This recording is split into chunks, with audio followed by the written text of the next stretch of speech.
உடனுக்குடன் நேரலை செய்தி. வார விடுமுறை ஒட்டி உடுமலை திருமூர்த்தி மலை பஞ்சலிங்க அருவியில் சுற்றுலா பயணிகள் குவிந்து வருவதாக தகவல் வெளியாகியிருக்கிறது. தொடர்பான காட்சிகளை தற்போது நாம் பார்த்து வருகிறோம். வெயில் சுட்டெரித்து வரும் நிலையில் சுற்றுலா பயணிகள் அருவியில் ஆனந்த குளியலிட்டு வருகின்றனர். அமனலிங்கேஸ்வரர் திருக்கோயில் நிர்வாகம் சார்பில் ஊழியர்கள் பாதுகாப்பு பணியில் ஈடுபட்டு வருவதாகவும் தகவல் வெளியாகியிருக்கிறது. உடனுக்குடன் நேரலையில் தற்போது நாம் பார்த்து வருகிறோம். இது தொடர்பான கூடுதல் தகவல்களை தருகிறார் செய்தியாளர் செல்வராஜ். செல்வராஜ், இப்ப உடுமலை பஞ்சலிங்க அருவியில சுற்றுலா பயணிகள் குவிந்து வருகிறார்கள். இது பற்றின விரிவான தகவல்கள் என்ன?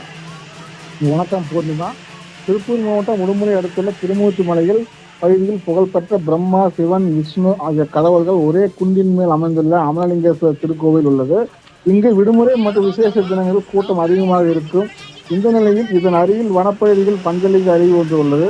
இங்கும் விடுமுறை மற்றும் விசேஷ தினங்கள் அதிகமாக கூட்டம் காணப்படும் நிலையில் இன்று ஞாயிறு விடுமுறை என்பதாலும் கோடை விடுமுறை துவங்கிய நிலையில் பல்வேறு கிராமங்களில் திருவிழாக்கள் களை கட்டிய நிலையிலும் தற்போது ஏராளமான சுற்றுலா பயணிகள் மற்றும் பொதுமக்கள் பஞ்சலிங்க அருவியில் இன்று அதிக அளவில் குவிந்துள்ளனர். கடும் வெப்பம் அடித்து வரும் நிலையில் பஞ்சலிங்க அருவியில் நீராடி மகிழ்ந்து வருகின்றனர். கூட்டம் அதிகமாக காணப்படுவதால் தற்பொழுது கோவில் நிர்வாகம் சார்பில் ஊழியர்கள் பாதுகாப்பில் ஈடுபட்டு வருகின்றனர். பூர்ணிமா.